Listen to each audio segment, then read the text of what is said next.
Y el número de personas que dejó su trabajo en diciembre de 2021 en Estados Unidos fue de 4.3 millones, una cifra menor a la reportada en noviembre, pero que sigue siendo alta en ese país. Y es que la fuerza laboral de la mayor economía del mundo pasa uno de sus peores momentos mes a mes, con miles de renuncias. Un fenómeno que se agudizó con esta pandemia y que pone en jaque a las grandes empresas, especialmente a los sectores como la restauración, el transporte y los servicios sanitarios, que fueron de los primeros en sufrir estas bajas. Las causas: los empleados que pasaron mucho tiempo en casa durante los confinamientos se replantean entonces ahora sus prioridades y comenzaron a pensar en el trabajo desde casa como una verdadera opción. Es que más allá de un salario, los empleados vieron otros factores de su vida como importantes. Este fenómeno ha sido tan masivo en Estados Unidos que ya se reporta en algunos países europeos y también ha sido llamado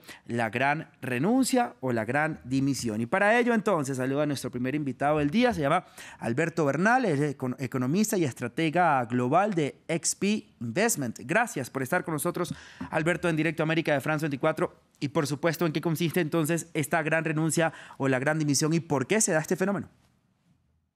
Bueno, buenos días, muchas gracias por la invitación. Pues es una de las cosas que nos tiene a todos los economistas pensando.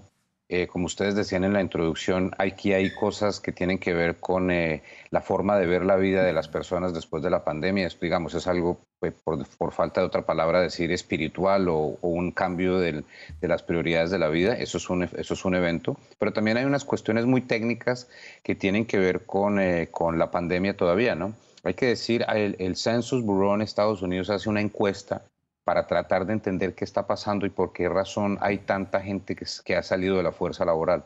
Y, por ejemplo, es bastante consistente este número, esto es un número mensual. Más o menos 3 millones de personas en Estados Unidos siguen diciendo que están extremadamente preocupadas con la pandemia. Mejor dicho, que prefieren quedarse en su casa encerrados sin salir a la calle porque tienen mucho miedo de que se vayan a contagiar de COVID. Y este número, 3 millones de personas, es una cantidad. Y la mayoría de estas personas, estos 3 millones de personas, tendían a trabajar en hospitales, digamos, en hoteles, en restaurantes, etcétera. Entonces, por eso es que hay tanta dificultad en este momento para muchos industriales, muchas gentes de negocios para conseguir a personas que quieran trabajar pues por un salario específico, ¿no? Y pues la verdad esto es difícil de contrarrestar porque cuando una persona sigue muy preocupada por la pandemia, pues sigue muy preocupada por la pandemia y no hay mucho que se pueda hacer en el corto plazo. Alberto, es decir que entonces la gente está prefiriendo su calidad de vida, digamos, su vida misma por encima del trabajo. Y también le quiero preguntar otra pregunta que me encantaría pues resolverla aquí con usted. Es decir, estos problemas que ha tenido la economía de Estados Unidos, la inflación y toda esta cantidad de problemas que hemos visto también, ¿se puede, digamos, ver afectados por esta gran renuncia, por estas personas que dejan el ámbito laboral a primeras? Sin duda alguna. A ver, hay un número que es bastante técnico, pero tengo que nombrarlo, que es la tasa de participación laboral. Entonces, en Estados Unidos, más o menos el 62.5% de las personas en edad de trabajar estaba trabajando en el día antes de que se iniciara la pandemia. 62.5. Eso se bajó a 60% de la población y apenas hemos recuperado alrededor de 61%. O sea, todavía hay muchísima gente que sigue totalmente por fuera de la fuerza laboral. Otra vez, y esas personas no es que no estén, esas personas simplemente decidieron cambiar su forma de ver la vida, quizás. Hay otro tema también muy importante que es también técnico, pero hay que decirlo, que es que como en Estados Unidos hubo tanto trauma por el cierre de los colegios, entonces pues las familias no sabían si los niños iban a ir al colegio o no iban a ir al colegio, si iba a estar cerrado, si los profesores iban a dar clases o no. Entonces esa imposibilidad de planear de las familias si los niños tienen colegio o no, en muchos casos mantuvo a, por ejemplo, la mamá por fuera de la fuerza laboral durante la pandemia. Y muchas personas todavía muchas mamás siguen por fuera de la fuerza laboral porque todavía existen incertidumbres si los políticos van a cerrar los colegios en Estados Unidos o no. Pues en este momento hay como 6.000 colegios cerrados en Estados Unidos por la pandemia. Sí. Entonces, hasta que no se normalice esa situación de cierre de los colegios, también esas personas que estaban trabajando antes, pues no van a volver a eso. Entonces, por eso es que es tan importante avanzar en esta normalización de la educación presencial.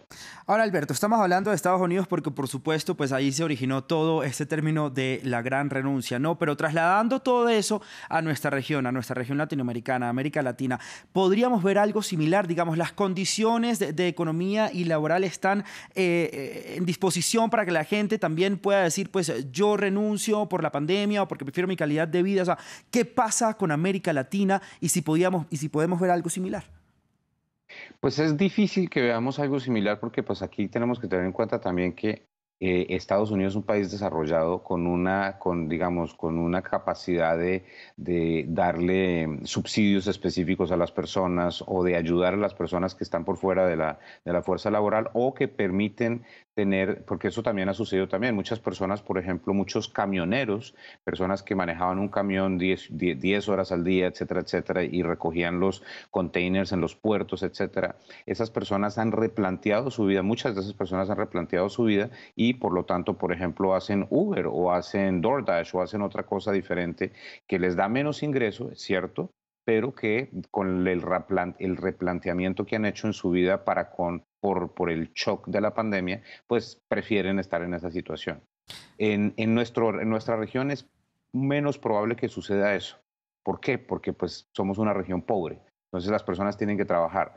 Y entonces yo no oigo las mismas historias de falta de oferta laboral en Colombia, en México, en Chile, en Perú, etcétera, comparado con lo que oigo en Estados Unidos y comparado con lo que se oye también de vez en cuando en Europa. En Europa es menos claro este fenómeno, pero también algo de eso se está viendo, ¿no?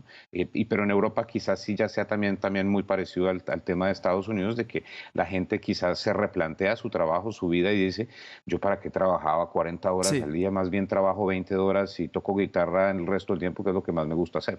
Y entonces le pregunto a Alberto qué va a pasar con estas vacantes de empleo. ¿Quién va a hacer ese trabajo que ya nadie quiere hacer?